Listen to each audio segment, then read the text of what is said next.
I was wrong when I talked before about the Kindle Scribe. I was actually wrong, but possibly not quite wrong enough.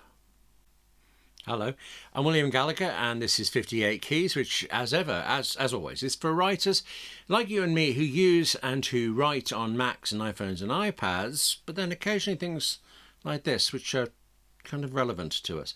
Do subscribe because, there's always so much to talk about, and now we have a new thing to talk over. Sometimes there's also a lot to explain, and so actually, I tell you what, let's not mess about. The new Kindle Scribe.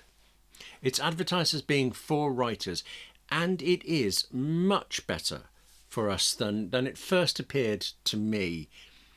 But also there are too many issues for it to be worth $340 or £330. Not for me, and I think not for you. Obviously, I can't be sure of that. And especially, actually, because what's good about the Kindle Scribe is very good. Plus, I may as well get this out of the way because you're surely going to see it any moment if you haven't already guessed. But a major problem with the Kindle Scribe for me is not the scribe, it's me, the scribe, my handwriting. It was never better than childish, but 40 years now of typing everything, it hasn't helped. But still, as I say, that's my problem. It's obviously not yours, and it's not Kindle Scribes. And actually, I enjoyed handwriting on the Scribe. Truly, there is a lot to enjoy about this. In fact, I'll tell you what, because there are some great things, let me tell you great things, starting first with what is great specifically about writing on the Kindle Scribe. The feel of handwriting on this is excellent. I got the basic pen that comes with the Scribe as default, and it's superb. Feels like a pen. You can buy a premium pen that then acts as if it's got a rubber and eraser on the end, and that'd be good. But even this one, as standard, default, frankly, cheapest, works for me. So much so that writing on the screen of the Kindle Scribe, it actually feels closer to writing on paper than anything else I've ever tried. It's not perfect, but I tell you, well, we're doing the great stuff. Let me come back to that. So the biggest thing for me is that writing on it is excellent. And the biggest thing that I got wrong was that, with reason, it was based on everything Amazon showed us. It really looked like you could only handwrite either a single page or a single note on a page in a book. But no, you can have as many pages as you like. You can keep on scribbling. I love that I was wrong about that. That was the thing that was worrying me, actually. Turning the pages instantly, all right, that's not so brilliant, but it's okay. And importantly, there's no limit to number of pages that I can find. You think you're certainly not constrained to doing a single sheet, which means you're not constrained to just doing something like the odd little note or shopping list or a really basic to-do list like Amazon kept showing off. I actually also enjoyed doing to-do lists, though. Considering that to-do lists on the Scribe, to-do on Scribe is to omnifocus what a paperclip is to an aircraft, and yet it was still fun. Ticking things off as done. The size of the Kindle Scribe is also good. I think it was quite big when you see it on screen, but in my hands it was smaller than I expected. It was smaller than it appeared in Amazon's videos, but it's still big enough that, well, you carry it around cautiously at first, very conscious of the size and the money. But even then, if you do leave it behind because you don't want to risk damaging it, you start to miss it. That's a good sign. So that's writing on the Scribe, and again, much, much better than I expected. There is also, of course, obviously reading. Reading is tremendous. It makes the older Kindles, like the Paperwhite, feel like you're looking through a hole into a book, where the Scribe, it's showing you a whole proper book page. So, writing, better than I thought. Reading, much better than I expected, than I even thought of, certainly better than I'm used to. You are hearing a but, and you're right. But. Tell you what, let's do writing buts first. Doesn't sound right. If you've used a Kindle ever, you know that after a few pages of reading, there's this momentary flicker of black before the next set of pages begins, and It's okay. It used to be that as you turned every page, this thing happened, this black flash, and that was unbearable. That was actually one reason I ignored Kindles for 10 years or something like that. It is still on the Scribe every few pages that happens when you're reading, and that's still as okay as it is on the regular Kindle Paperwhite that I've already got. But it also happens while you're writing, and that throws me every time. Suddenly, there's nothing under my pen. I mean, only for an instant, but it's a jolt every time. Actually, as is this. Kindle has a touchscreen, right, and there you are, writing on it with a pen, but you're probably leaning on the button with it. And maybe, I don't know, do I roll my hand sometimes or something? Maybe, but just sometimes the Kindle Scribe will jump to the next page. And if there isn't a next page yet, because you're writing the end of the document, well, it makes one. It makes a blank one. So there you are, writing away, and suddenly you're on a completely blank page. It looks for a moment like everything's been lost, everything's been erased. Still, actually, it's weird what you know that you don't remember knowing, isn't it? I noticed after quite a while, actually, that I was unthinkingly numbering Kindle Scribe pages. There's a number at the bottom of the page anyway, bottom left, an actual Kindle display. But I was also writing a number at the top, and that was just what I used to do in school. Weird how that came back. Anyway, I said that the pen is good for gesticulating, and it is. But one of the things that's supposed to be good about it is how you can just slap it to the side of the Kindle and it stays there. Yes, it does. But only if you do it right. The pen has one flat side, and that's the side you have to press up against the Scribe.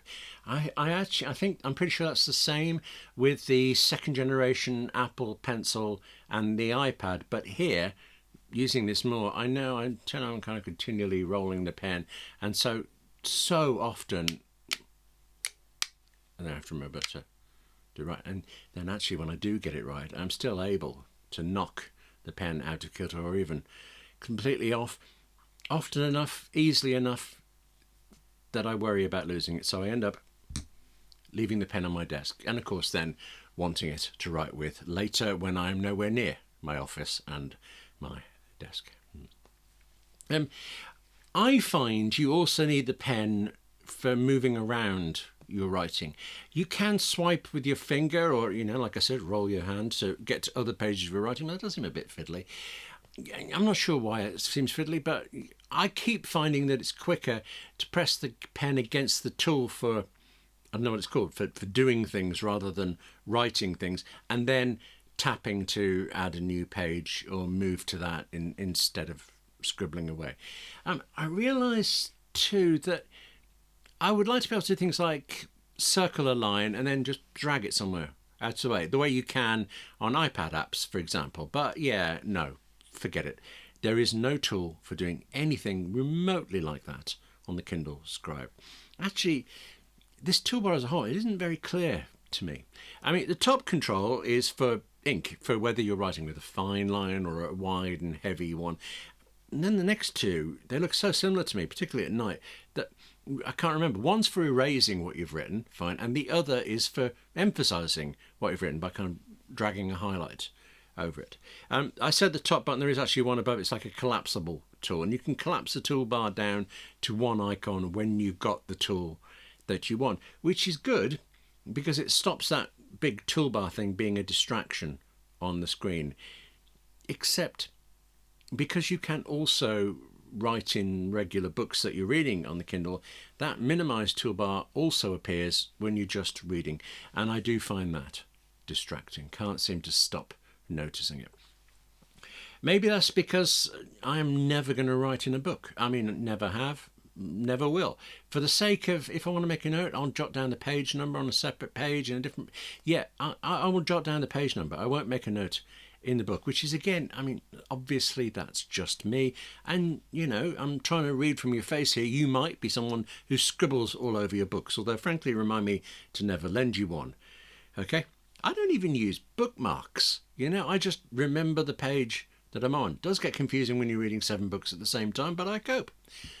Anyway, I do. I mean, all comes down to, I really do think that a lot of what I'm criticising is just me. I mean, from my handwriting, which no court on earth could blame Amazon for that. Through, maybe you could blame the education system. Nah, it's me. Through to all these things that I happen to find about this bit is distracting, that bit is tedious. However, there are two things that are not me, and they are reasons I won't keep using this, and I suspect you won't either. In reverse order, the first of the two things I think are serious are that, but by God, this machine is slow. I mean, I said that in my preview of the Kindle Scribe just based on Amazon's videos, but I tell you now, if anything, Amazon shot those videos and they cut away and things to make it look faster than it really is. This is the thing with all Kindles, actually, especially, particularly noticeably if you come to them from an iPad, as I did. But wow, what is this thing doing? Okay, let me say, as with all Kindles, it's fast enough when you're reading and you turn a page. That's fine. That's even good, actually. In a similar way, what's also good, I think, is that your writing is recognised quickly. There's no appreciable lag between touching the pen on the paper and leaving a scrawl. That's for me. I have heard other people say that there is a lag, but to my eyes, I haven't seen one. It's not enough for me to notice, at least. But I have noticed, and I keep noticing, that when you have to choose options from that slightly distracting toolbar, such as when you go through creating a new document, for example, or actually when you go back to move through the library, but actually really anything on the Kindle other than reading or writing, well, the Kindle Scribe is so slow as to make you think that that is deliberate. It's so slow that very, very often I can't tell if I've tapped on a button or not. As I say, though, it's irritating, but once you get down to the writing, once you get down to the reading, it's fast enough. It's okay. Except, though, once you have written, that's where the other of these two crucial things are for me. It is brilliant that I was wrong about the limits on how much you can write, but unfortunately it's dreadful that I was correct about what little you can then do with that writing afterwards. You can read it on the Scribe. Okay. You can actually read it on the Kindle app on your iPad or your iPhone. It's not very fast syncing to that Kindle app, but it's okay. You can only edit it, though, on the Scribe, and that's maybe not a surprise, but it is a thing. And it's because what actually gets synced to the Kindle app on the iPad or the iPhone, well, it's the same as what you can send out from the writing to anywhere. You can email your writing from the Scribe to anywhere you like, but it goes out as a PDF. So what that means is that wherever you send it, whatever you send it as, whatever you then try to read it in, all you can realistically do is read it there.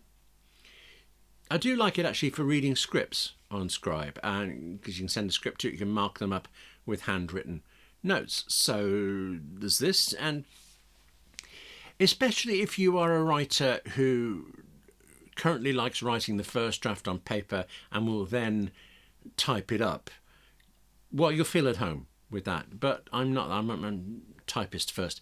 It means to me that writing is stuck on this device or in this Kindle ecosystem, and it's no use to me anywhere else. Plus, I can't read my handwriting. No, I think so. I'll stick to type. Anyway, the reason for us talking about Kindle Scribe on 58 keys is actually the fact that it is presented as being for us as writers.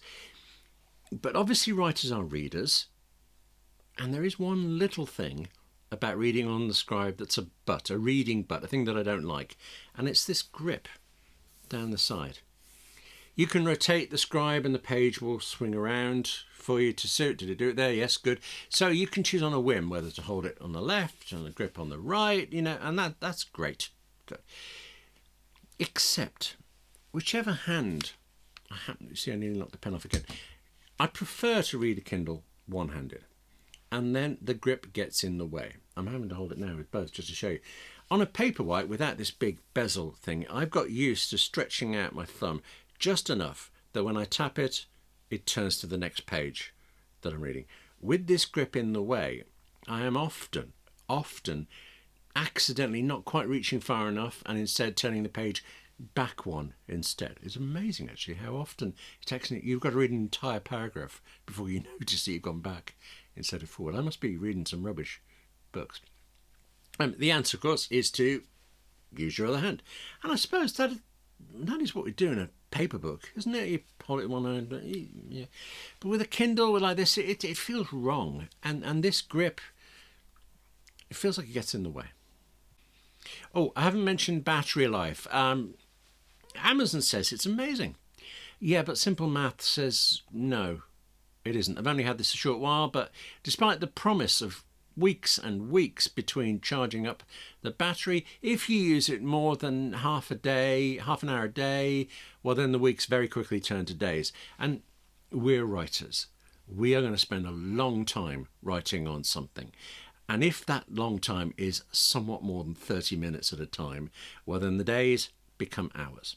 Ultimately, for actual usable writing time, the maths from Amazon's own figures mean that the Kindle Scribe has pretty much the same battery life as an iPad.